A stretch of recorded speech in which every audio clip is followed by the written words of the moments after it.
Tant que tu vis encore dans ce monde, c'est pour une mission. Il y a beaucoup de gens qui sont morts. Leur mission a été finie. Donc, c'est-à-dire les gens qui ont cru à Dieu, les chrétiens, leur mission a été finie. Voilà pourquoi vous allez voir, il y a beaucoup de gens parfois aussi, ces chrétiens, on fait tout pour le tuer, mais ils n'arrivent pas à le faire périr. Parce que Dieu, il a encore à faire dans la vie de cette personne. Parce que Dieu, avant tout, il nous a créés et il a un plan qu'il avait bien tracé pour la vie de tout et chacun. Parce que depuis le début, le plan de Dieu était de vivre avec Adam et Ève dans le jardin d'Éden. Mais c'est seulement le péché qui a fait que Dieu puisse changer encore d'autres plans. Et vous allez voir aussi, dans le temps de Noé, les gens ne voulaient pas obéir. Et Dieu a tué tout le monde. Il avait épargné seulement 8 personnes et puis les animaux, 2 mâles, femelles, mâles, femelles. Mais bien qu'il n'avait pas exterminé tout le monde. Parce qu'il a un plan pour nous. Voilà pourquoi, même dans nos vies, nous avons une mission. Malgré les distractions, malgré les choses qui se passent dans ce monde, parfois on se contente seulement de des choses qui sont passagères. Ce n'est pas mauvais de participer, parce que nous sommes encore sur terre, on doit s'habiller, on doit manger, on doit fêter, on doit faire tout ce qu'on peut faire. Mais, selon le plan de Dieu d'abord, c'est de vivre avec lui au paradis. Pour toujours. Voilà pourquoi il était venu, Jésus-Christ, pour nous racheter. Parce qu'on était déjà condamnés avec le diable. Le premier Adam avait échoué et Jésus-Christ est venu. Lui-même, Dieu est venu, il s'est fait chair et il a versé son sang. Le sang qu'il a versé, qui a fait qu'il puisse nous justifier par rapport aux condamnations, par rapport à tout que le diable pouvait nous trahir.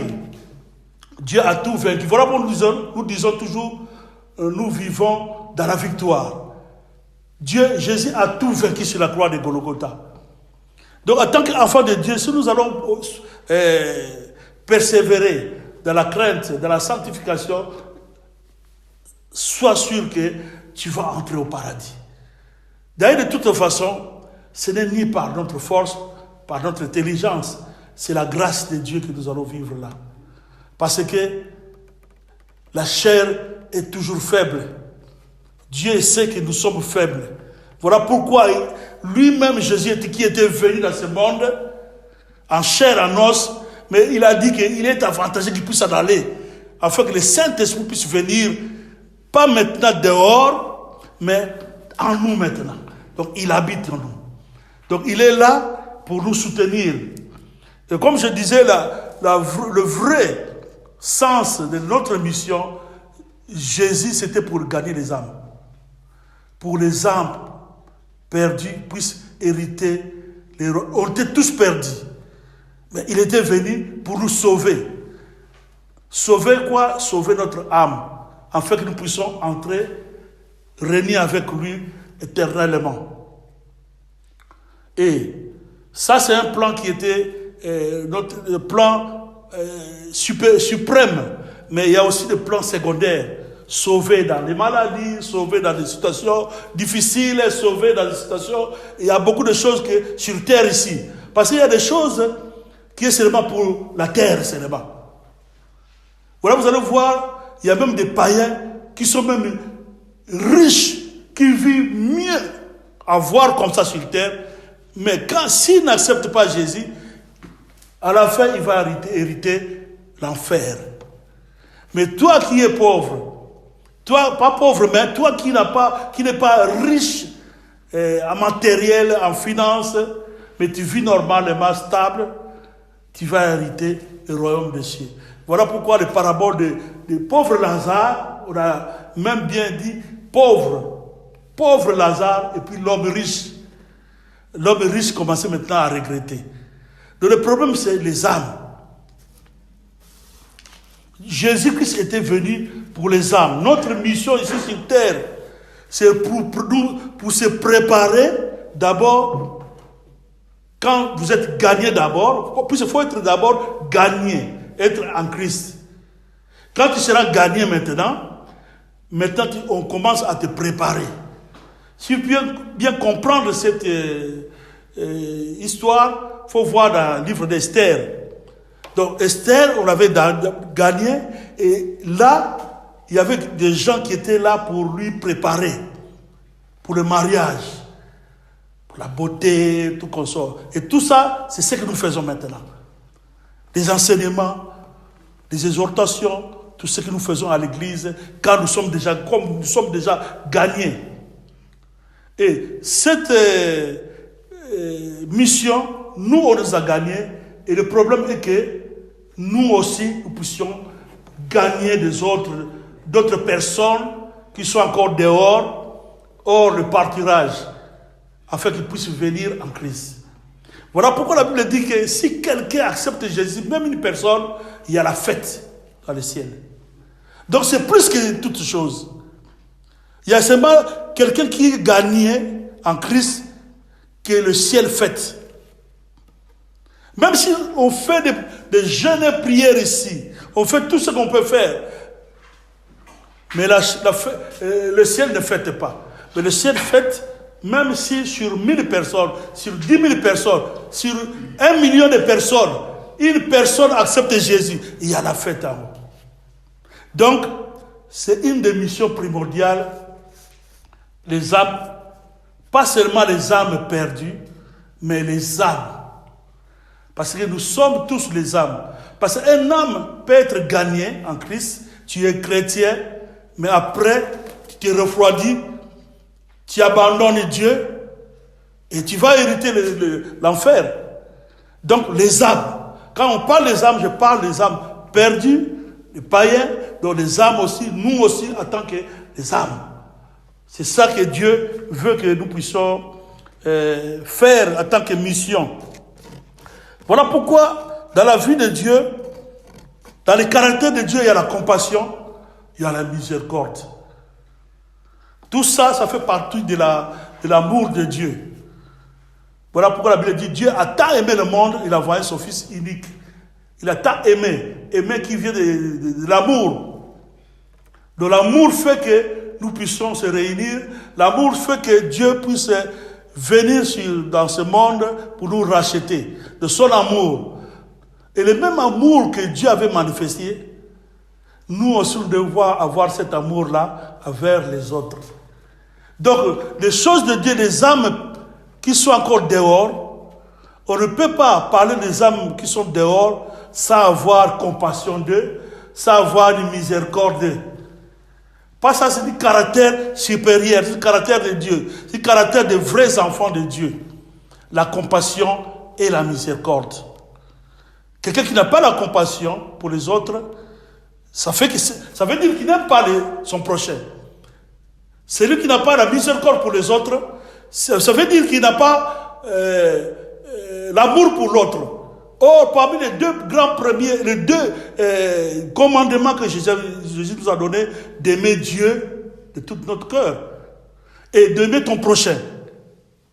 Donc, c'est les deux grands commandements qui englobent tous les commandements anciennes, donc pas anciennes, mais mosaïques dans les temps de la loi.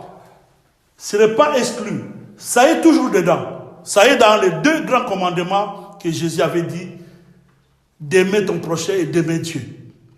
Or, la compassion, la miséricorde des âmes ne peut pas habiter en toi si tu n'as pas l'amour. Parce que tout ça, ça vient de l'amour. C'est l'amour d'abord qui englobe tout. Même le fruit de l'esprit, quand on parle des fruits de l'esprit, la patience et tout qu'on sort, les fruits de l'esprit, tout ça, ce sont des particularités de l'amour. L'amour englobe tout et tous ces éléments est dans l'amour. C'est comme des grains dans un, comment on peut dire, dans un, comment c'est ce fruit-là, les grands fruits verts. va sa melone. Hein? Il y a maintenant des grains dedans. Et la patience et tout ce fruit de l'esprit, c'est dedans. Et c'est ce qui englobe ça, c'est ça qu'on appelle l'amour. Donc l'amour est au-dessus de toutes choses. Donc on ne peut pas dire que j'ai l'amour et j'ai de compassion de celui-là. J'ai miséricorde de celui-là. Tant que tu n'as pas l'amour du prochain. Là, tu as fauché. Là, tu es donc hypocrite. Tu pries, tu intercèdes pour quelqu'un que tu ne l'aimes pas. Parce qu'il y a quelque chose, aimer quelqu'un, c'est-à-dire, ça ne veut pas dire que si tu vois toute personne qui dit ça, tu dis, comment ça va? Non, ce n'est pas ça l'amour. Il y a des gens que tu veux croiser si tu ne causes pas. Moi, je passe et il passe. Mais, dans mon cœur, je n'ai pas quelque chose de mal contre lui. Je n'ai pas quelque chose de mal contre lui. Parce que quand même, on ne peut pas parler avec tout le monde. Mais, c'est le cœur d'abord. Parce que Dieu sonde le cœur. C'est le cœur où habitent toutes nos pensées, toutes nos intentions. C'est dedans là. Et Dieu voit d'abord dedans. Il ne voit pas ce qui est dehors. Parce que quelqu'un peut faire ce qu'il... Il paraît comme gentil aux autres, il paraît comme il aime les autres, mais au fond, c'est lui, c'est elle qui critique, qui tue les autres. Vous voyez? Donc Dieu voit d'abord dedans. Dieu voit le cœur, sonde le cœur. Voilà, il dit, Dieu sonde le cœur et les reins. Dieu sonde dedans. Donc l'amour est tout. Donc quand on n'a pas l'amour du prochain, ce n'est pas la peine d'aller évangéliser, ce n'est pas la peine d'intercéder pour les gens. Parce qu'il n'y a pas l'amour pour lui. Il n'y a pas la compassion, il n'y a pas la miséricorde. Donc, c'est des choses que, en tant qu'enfants de Dieu, que nous devons toujours changer. Voilà pourquoi quand on est venu en Christ, on est devenu une nouvelle personne. Les choses anciennes sont passées. Tout est devenu nouvelle. Et la Bible dit que nous devons être, en tant que disciples de Jésus, nous devons toujours suivre l'exemple de notre Maître qui est Jésus. Jésus était venu pour tout le monde sur terre. Jésus était venu, il a aimé tout le monde. Voilà, Dieu me dit qu'il a tant aimé le monde. Donc, il a aimé toute personne. Que ce soit jusqu'à nos jours, il aime tout le monde. Que ce soit les magiciens, que ce soit les sorciers, Dieu les aime. Parce qu'il était venu pour le péché. Il était venu pour les racheter. Nous sommes des rachetés, nous qui ont déjà accepté Jésus. Nous sommes déjà rachetés. Il nous a rachetés. Il a racheté aussi tous les gens qui sont des païens. Il les a déjà rachetés. Le problème est qu'ils puissent t'écouter, toi et moi, parler de Jésus, leur réveiller, intercéder afin que le Saint-Esprit puisse leur réveiller de l'esprit, de la mort plutôt, de l'idolâtrie, de la condamnation. C'est notre devoir. Parce que tu as le Saint-Esprit en toi. Il est en toi, Jésus. Il était parti, mais il est revenu. Son esprit est en toi. Donc quand tu vas parler, ce n'est pas toi qui parles, mais c'est Jésus qui accomplit. Toi, il suffit de prononcer. Toi, il suffit de parler de la part de Dieu, de tout ton cœur. Et Dieu, c'est lui qui accomplit toutes choses. C'est lui qui délivre. C'est lui qui bénit. C'est lui qui fait toutes choses. Nous, on ne peut rien. Nous sommes seulement des vases. Voilà pourquoi Dieu demande que nous puissions être des vases utiles, des vases d'honneur, pour être utiles. Mais il suffit de s'abstenir à toutes ces choses qui peuvent nous souiller. Amen. Je pense que vous me comprenez. Donc on ne peut pas voir la compassion, la miséricorde des âmes, quand tu n'as pas le vrai amour du prochain. C'est parmi les 2 grands commandements. Aimer Dieu, aimer ton prochain. Ce n'est pas une recommandation, c'est un commandement. C'est obligatoire. Si tu n'arrives pas, prie Dieu, demande à Dieu, demande au Saint-Esprit de t'aider. Parce que nous sommes faibles. Mais le Saint-Esprit est là pour nous aider dans toutes nos faiblesses. Il est là pour nous aider à celle ou à celui que tu ne peux pas pardonner. Il est toujours là pour nous aider. À toi-même, tu ne peux pas. Parce que les choses de Dieu, c'est les choses de l'esprit. Ce n'est ni par la force, ce n'est ni par la puissance, mais c'est par son esprit. Voilà pourquoi beaucoup de personnes, quand ils parlent de Dieu, parfois ils croient que c'est lui qui fait toutes ces choses. Voilà pourquoi parfois dans beaucoup des assemblées, beaucoup de lieux, Dieu parfois ne se manifeste pas parce que les gens veulent se mettre avant Dieu, que c'est eux qui accomplissent toutes les choses. Or, c'est Dieu qui accomplit. On doit toujours glorifier le nom de Dieu, le nom de Jésus. La gloire de Dieu ne peut pas être partagée. Si nous allons gagner les âmes, je dis gagner les âmes, ce n'est pas pour seulement cette assemblée, mais gagner les âmes pour Jésus. Sauver les gens. Comme la Bible dit dans Jude.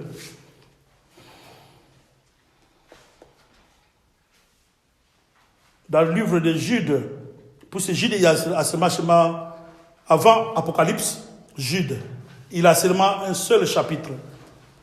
Donc Jude 1, à partir du verset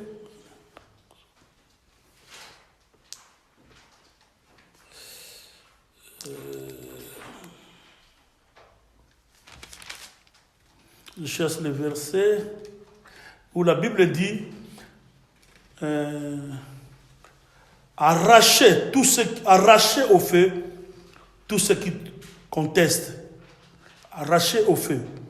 Donc les gens qui sont encore dans le mal, les arracher au feu. Parce qu'ils sont encore dans le feu. Il faut les arracher. C'est toujours dans le chapitre 1, parce qu'il y a seulement un chapitre, mais le verset, je me cherche le verset. Si vous trouvez ça, vous pouvez me dire, arracher au feu. Ah, à partir du verset 22, la Bible dit, reprenez les uns ceux qui contestent, sauvez-en d'autres entre les arrachants du feu. Et pour d'autres encore, ayez une pitié mêlée de crainte, haïssant jusqu'à la tunique souillée par la chair. Amen. Vous voyez? Sauvez, 23, sauvez-en d'autres en les arrachant du feu. Quand on dit arracher, c'est comme nous disons à Lingala, Kobotola. Donc quand on dit arracher, donc c'est par la force. Pour sauver quelqu'un. Quelqu'un qui marche dans la rue et la voiture venait pour le cogner. Mais toi tu as déjà vu que lui ne voyait pas. Toi tu cours rapidement, tu le tires de ta force. C'est comme ça que la Bible nous explique. Donc les arracher dans un danger, les arracher dans le feu. Sinon, s'il continue, il sera écrasé. Il va mourir. Et quand il sera écrasé, il va mourir éternellement. Spirituellement, donc, c'est-à-dire éternellement. Il aura en enfer. Donc, on doit les arracher au feu. Nous devons arracher tout ce qui conteste dans nos familles, nos cousins, nos cousines, nos camarades. Nous devons les arracher au feu. Si tu l'aimes vraiment. Si tu l'aimes vraiment, tu vas commencer à prêcher tes frères, à prier, intercéder pour tous les gens que tu connais de ta famille, des camarades que tu connais, que tu dis toujours que je les aime, je t'aime. Mais est-ce que tu pries pour lui, tu intercèdes pour eux? C'est ça, les arracher au feu. Leur partager de Jésus. Leur avertir que si tu n'abandonnes pas, si tu n'acceptes pas Jésus, sache que tu vas mourir. Tu iras en enfer. Leur dire clairement que il n'y a pas question de supplier. Parce que quand on dit arracher, tu ne vas pas dire non, ne traverse pas, reste là, ne traverse pas. Non. Toi, tu arraches seulement. Ce n'est pas question de supplier, de supplication, tout ça. C'est question de leur dire clair, selon la parole de Dieu, que si tu continues, tu vas mourir. Si tu continues dans la sorcellerie, tu vas mourir. Regarde le verset, ceci, cela. Tu vas mourir dans la sorcellerie. Tu vas mourir de continuer de voler. Tu vas mourir dans telle sorte de caractère que Dieu n'apprécie pas. Tu vas mourir. Leur dire clairement. Nous, en tant que des enfants, nous ne pouvons plus être hypocrites. Nous devons dire, vaut mieux qu'ils puissent trahir que de lui dire la vérité. Voilà pourquoi Jésus-Christ, on lui avait attaqué. Parce qu'il lui avait apporté la grâce et la vérité. Tellement il était toujours clair, il parlait. Il ne condamnait pas les gens, mais il parlait la vérité. Et cette vérité, c'était pour nous sauver. Et si toi, tu ne vas pas parler la vérité, tu ne vas pas proclamer la vérité selon la parole de Dieu, aux sorciers. Quand on dit les sorciers, ça ne veut pas dire seulement des sorciers qui pendant la nuit, sont en train de voler, selon ce qu'on nous dit. Mais tous ceux qui font le mal sont aussi des sorciers. Ce qui fait, tu fais ton corps, qui fait des avortements, toute chose qui est contraire à la volonté de Dieu, c'est la sorcellerie. Les homosexuels, les lesbiennes, c'est la sorcellerie. Tout ça, là, ça fait partie de la sorcellerie. Et si tu marches avec quelqu'un qui est homosexuel, c'est ton camarade, ça veut dire que tu ne l'exhortes pas, tu n'intercèdes pas pour lui, donc tu ne l'aimes pas. Donc tu ne l'aimes pas. Plutôt, il faut l'arracher. Il faut l'arracher au feu. Parce que s'il continue, il va mourir. Imagine-toi, dans ta famille, ton père, ta mère, tes enfants, et toi, papa, ou bien un fils et une fille, est enlevé pendant l'enlèvement, et toi, tu restes.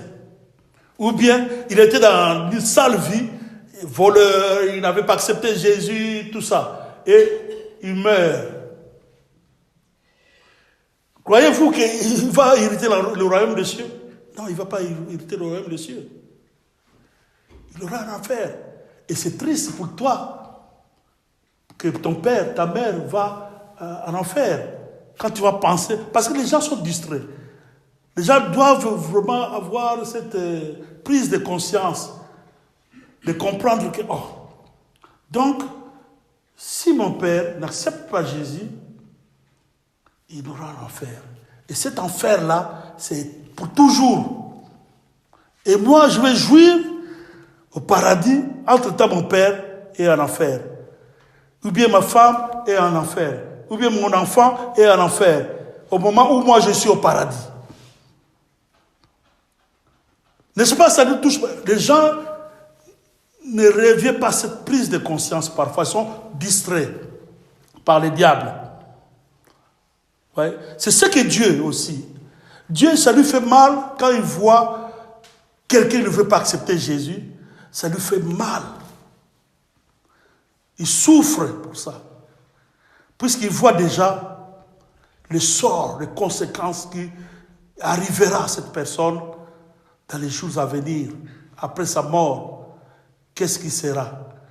Dieu a mal. Dieu souffre pour ça. C'est comme nous souffrons pour nos enfants aussi. Parfois, ils ne comprennent pas ce que tu lui dis. Mais toi, tu vois loin. Toi, tu vois. Mais il y a des conséquences qui peuvent arriver. Ils savent, ils ne savent pas ça. Ou bien l'enfant aussi qui a accepté Jésus et les parents n'ont pas accepté. L'enfant qui a accepté Jésus, il regarde, mes parents vraiment, ils ne savent pas ce qui peut arriver. Il a des soucis, il souffre dans son cœur. Parce que le salut est individuel. Nous vivons tous ensemble, mais pour le paradis, chacun va rendre compte de lui-même. Et la préparation de toutes ces choses, c'est maintenant. C'est maintenant. Ton âme d'abord. Puisqu'on parle de gagner des âmes. Oui, tu peux gagner des âmes et que toi, tu es seulement un pont pour d'autres. Parce que toi-même aussi, tu es un âme. Toi-même, tu dois être sauvé entre le paradis et les autres aussi. Parce que tu vas dire que non, moi je prêche pour les autres, j'intercède pour les autres, j'ai compassion, c'est-à-dire, et miséricorde pour les autres. Mais est-ce que toi-même, tu es prêt?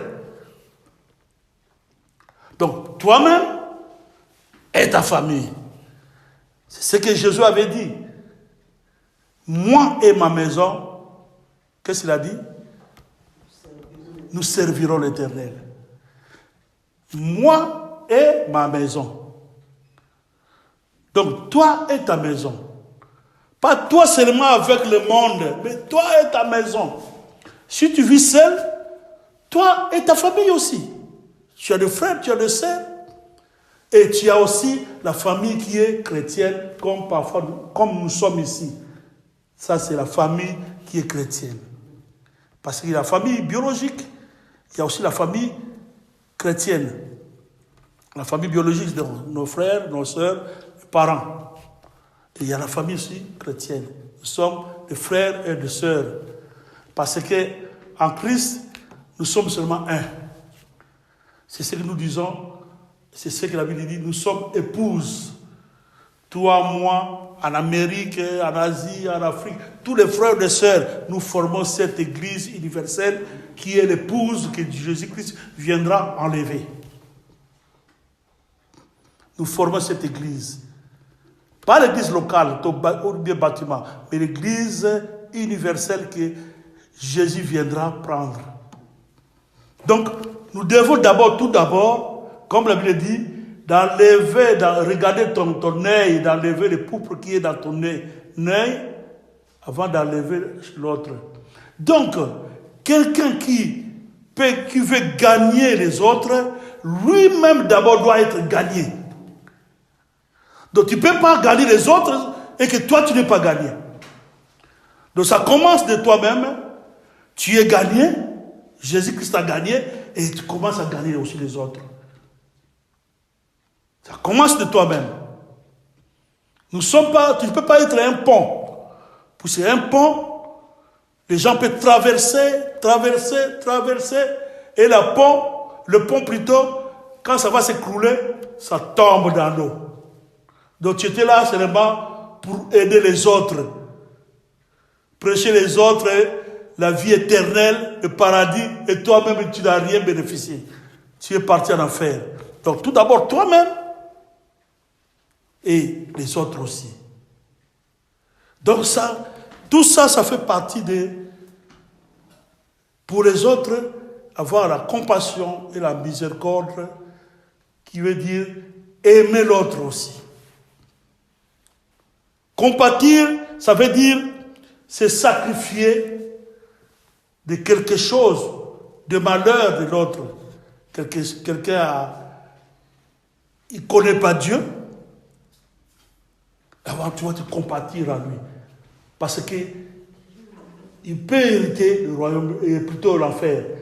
Compatir avec lui, c'est-à-dire, tu lui supportes, tu lui parles de Dieu, tu intercèdes pour lui. Ça, c'est spirituellement. Même physiquement, quelqu'un qui a le malheur, il a perdu quelqu'un, on lui a renvoyé au travail, tu compatis avec lui. La compassion. Donc, ce cœur-là, c'est le cœur de la compassion. Quelqu'un qui est dans le malheur, quelqu'un qui a un problème, tu compatis avec lui. Avoir ce cœur-là. S'associer à son malheur, s'associer à sa souffrance. Tu s'associes. Comme l'apôtre Paul disait que je suis dans le milieu dans le milieu des païens, je me comporte comme un païen, mais je ne suis pas païen. Donc je vais là pour leur gagner seulement. Mais je vais dans leur milieu aussi parfois, mais ce n'est pas parce que je ne suis pas bien, ou bien je veux me comporter comme païen, non. C'est pour les âmes, pour gagner les âmes. Le but, c'est pour gagner les âmes. Puisse avoir, il y a des milieux que nous, les enfants de Dieu, parfois on a peur d'aller. Mais Dieu permet aussi, parfois par révélation, que toi, enfant de Dieu, d'aller dans ce milieu-là. Si ce n'était pas là, si ce n'était pas ça, le peuple d'Israël, le peuple hébreu, ne pouvait pas être délivré de l'esclavagisme. Dieu avait permis que Moïse puisse grandir dans la maison de Pharaon, afin de bien comprendre tout ce qui s'est passé là-bas. Mais selon son plan, il avait bien préparé à quel moment il va écarter Pharaon de la maison de Pharaon. De Moïse plutôt dans la maison de Pharaon. Ouais. Parce que Moïse, il était encore bébé. Donc il avait étudié, il avait appris toutes les choses égyptiennes. Et Pharaon, c'était magicien, et tout le monde, c'était des maisons de magiciens. On va dire que Moïse aussi n'avait rien appris.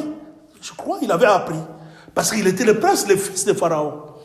On le considérait comme un fils de Pharaon. Quand tu es un prince, donc il faut apprendre tout ce que le roi, ton père, est en train de faire, parce que le jour à venir, c'est toi qui vas succéder. Mais selon le plan de Dieu, Dieu avait permis que Moïse puisse habiter là-bas. Donc il y a des gens aussi, Dieu permet qu'ils puissent entrer quelque part, dans un bar, dans un, comment on appelle, des boîtes de nuit aussi, mais c'est par révélation aussi, d'aller là-bas, voir et comprendre. Dieu permet ça aussi. Mais ça sont des choses que Dieu lui-même permet.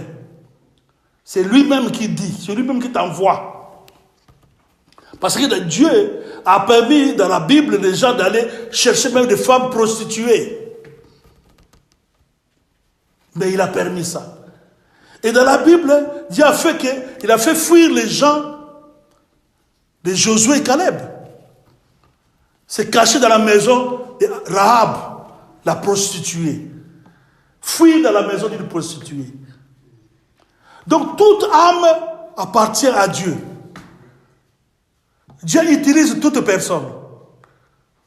Parce que dans les choses sectaires, ou bien des églises qu'on appelle un assemblée peut être un secte. Notre assemblée aussi peut être aussi un secte. Si on marche contraire à la volonté de Dieu, ça peut devenir un secte aussi. Un secte, ce n'est pas seulement un magicien. Un secte, c'est-à-dire, vous avez des caractères, des choses qui sont parfois contraires à la volonté de Dieu, à la doctrine de Dieu. Vous voulez se faire comme vous vraiment, vous êtes de Dieu et les autres non. Mais or, les choses de Dieu, c'est dans la révélation. Tu vas dire, mais comment toi tu portes des chaînettes là, tu portes des chaînettes en or, c'est pas bon, ça, c'est des choses du monde. Non, peut-être toi, Dieu n'a pas permis que tu puisses porter ça, mais l'autre, Dieu a permis ça. Peut-être si c'est un excès, parce que tout excès, c'est un péché. Même manger en excès, c'est un péché. Excès de manger, c'est un péché. Donc, quand on ne comprend pas la volonté de Dieu, on peut perdre aussi les âmes.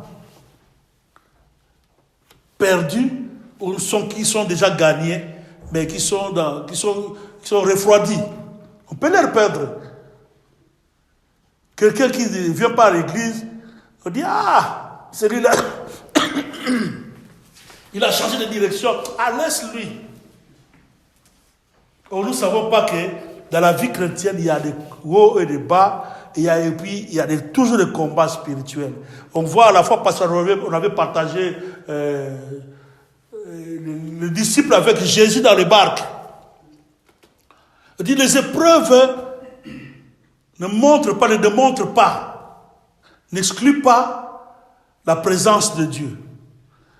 Mais parfois, il y a le silence. Croyez que le silence, là, Dieu n'est pas là. Mais au contraire, Dieu est fidèle. Comme il a dit, il sera toujours avec nous. Il est là. Il est toujours là. Ne crois pas que, parfois, parce que j'ai fait ceci, cela, j'ai fait cela, Dieu n'est plus avec moi. Non. Dieu veut que tu puisses se réconcilier seulement avec lui.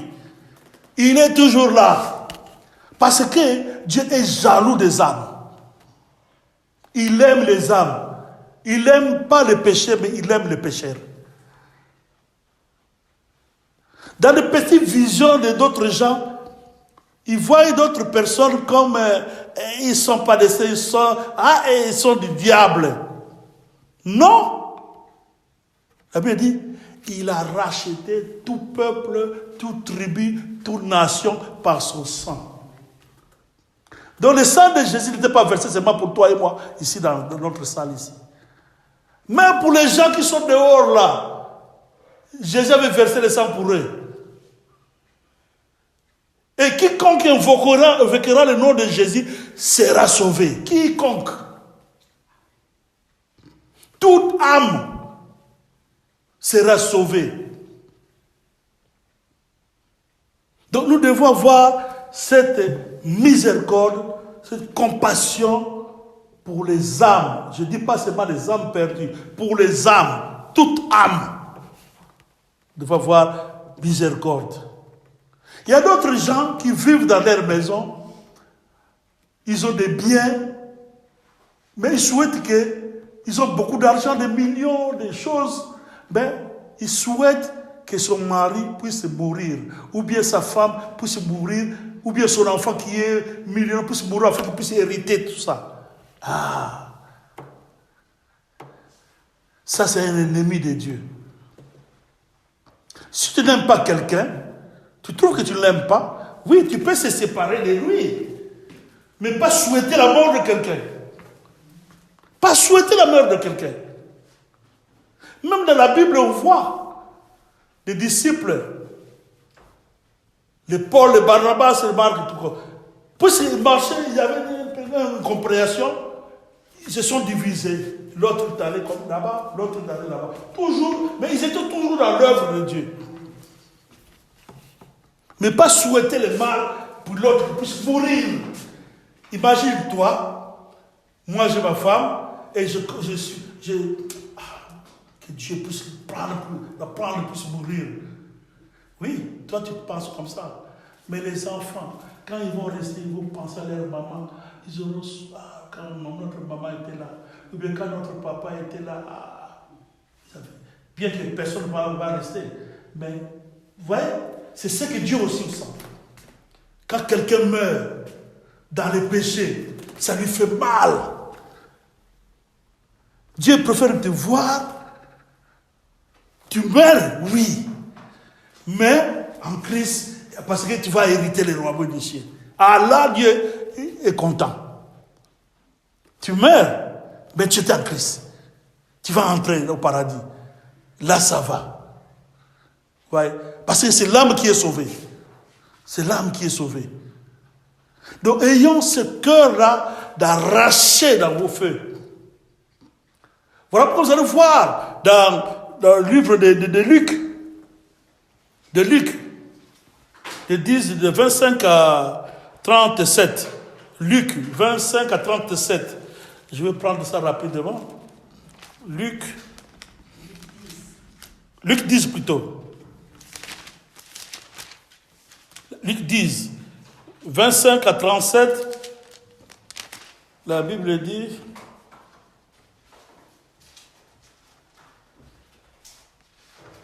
un docteur de la loi s'éleva et dit à Jésus, non, on prend 30. On prend à partir de 30. Jésus reprit la parole et dit, un homme descendait de Jérusalem à Jéricho. Il tomba au milieu des brigands qui dépouillèrent les chargeurs de coups et s'en allèrent, le laissant à demi-mort. Un sacrificateur qui, fortuitement, descendait par le même chemin, ayant vu cet homme, passa outre. Un lévite qui arriva aussi dans ce lieu, l'ayant vu, passa outre. Mais un samaritain qui voyageait, était venu là, fut ému de compassion lorsqu'il vit. Il s'approcha et banda ses plaies, et il y versa de l'huile et du vin. Puis il le mit sur sa propre monture, le conduisit à une hôtellerie et prit soin de lui. Le lendemain, il tira 2 deniers, les donna à l'hôte et dit, aie soin de lui, et ce que tu dépenseras de plus, je te les rendrai à mon retour. Les croix de... Écoute maintenant, 36. Le cœur de ces 3 te semble avoir été prochain de celui qui était tombé au milieu de brigands. C'est celui qui a exercé la miséricorde envers lui, répondit le docteur de la loi. Et Jésus lui dit, va et toi, fais de même, le même. Amen. Amen. Vous voyez? La dernière question, la Bible dit qu'il y avait quelqu'un qu'on avait tabassé à demi-mort. Quelqu'un qui est à demi-mort, on comprend que c'est une mort spirituelle, pas une mort charnelle. Spirituellement à demi-mort, prêt à mourir. Donc quelqu'un peut hériter l'enfer. Mais les gens, toi et moi, qui sont des sacrificateurs, des lévites, des gens qui vont chaque jour à l'église. En passant, tu vas rapidement à l'église. Tu dis, je vais rapide à l'église. Peut-être le culte a déjà commencé. Ah, je pense que la modération a déjà commencé. Ah, il fallait que je chante. On m'attend. Même tu as vu quelqu'un dans la rue, prêt à mourir. Tu passes outre. Tu le laisses là. Les Samaritains passent. Le Lévite passe. Je dis les Samaritains. Les sacrificateurs passent. Le Lévite passe. Mais la Bible dit les sacrificateurs qui étaient venus là. La Bible dit ils voyageaient même. Vous savez, quand on voyage, le train viendra à telle heure. Et si tu manques, tu rates ça, peut-être c'est jusqu'à demain. Ou bien il faut attendre 1 heure, il faut attendre beaucoup de temps. La Bible dit il voyageait. Mais il a préféré prendre cette personne et la mener à l'autre, c'est-à-dire à l'hôpital, pour qu'on puisse prendre soin de lui. Ne fût-ce que la mener à l'hôpital. L'église est comme l'hôpital aussi. L'église est comme l'hôtel aussi. L'église, c'est une bergerie. Vous savez, Jésus, quand il est né, il était né dans une bergerie de bêtes. C'est un exemple. Ça montre beaucoup de choses. Mais pour connaître ça, il faut avoir la révélation. Parce que les bergers avaient la révélation que le fils sera né là-bas. Là, il y a Dieu. Là, il y a le vrai Dieu. Il y a beaucoup de gens qui traitent. Ah, là-bas, il y a des gens, ça c'est comme une secte. Hein. Ça, les gens là, ils sont seulement 2. Mais là-bas, il y a un vrai Dieu. Ils ne savent pas. C'est seulement les gens qui ont la révélation qui peuvent comprendre ça. Donc, le passé, je comprends que l'homme là avait la révélation. Quelqu'un qui voyageait, mais il a préféré prendre son retard. Et il a tout donné, il a payé à l'autre. Et il a dit que prenez soin de lui, mais s'il y a quelque chose, il faut ajouter, au retour, je viens. Donc, il n'est pas parti pour toujours, il va revenir pour voir. Et je vais donner le reste. La Bible dit, parmi tous ces gens-là, qui a la miséricorde, qui a vraiment l'amour du prochain, qui a compassion de l'autre, c'est celui qui a sauvé l'âme. Et celui qui sauve l'âme, c'est celui-là qui a le vrai amour. C'est pas parce qu'il t'a apporté un paquet de, je sais pas de quoi là, il t'a donné une fleur, je t'aime. Mais aimer quelqu'un, nous en tant qu'enfants de Dieu, aimer quelqu'un, c'est d'abord lui montrer Jésus. Lui l'arracher de feu. Lui arracher de feu. Si tu ne fais pas ça, donc tu es à côté. Tu es à côté. Si toi-même tu ne peux pas partager, tu n'as pas assez de versets, mais même des prédications que nous partageons ici, donne à l'autre, donne à l'autre, donne à l'autre, donne à l'autre. C'est Dieu qui va toucher le cœur des gens. Toi, il suffit seulement de donner. Si tu l'aimes, donne-lui des choses de Dieu. Montre-lui le chemin, la voie de Dieu. Si tu as vraiment l'amour en lui, si tu as la compassion, la vraie miséricorde en lui. Parce qu'il y a beaucoup d'enfants de Dieu qui passent à l'autre. Regardez les sacrificateurs. Quand on parle des sacrificateurs, c'est comme moi ici. Mais quand je passe l'autre, les Lévites, ils chantent, ils passent l'autre. Toi qui es là, tu passes l'autre. Mais un Samaritain vient.